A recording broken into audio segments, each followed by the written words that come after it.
Maybe they thought I was worried about a man on the wetland, and I needed their help to save the man.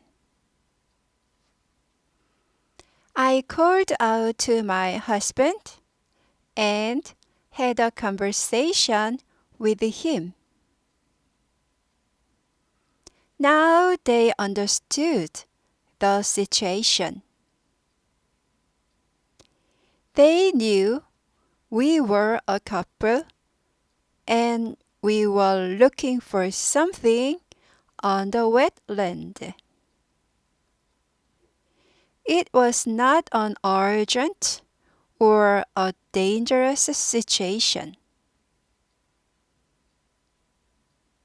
To be continued.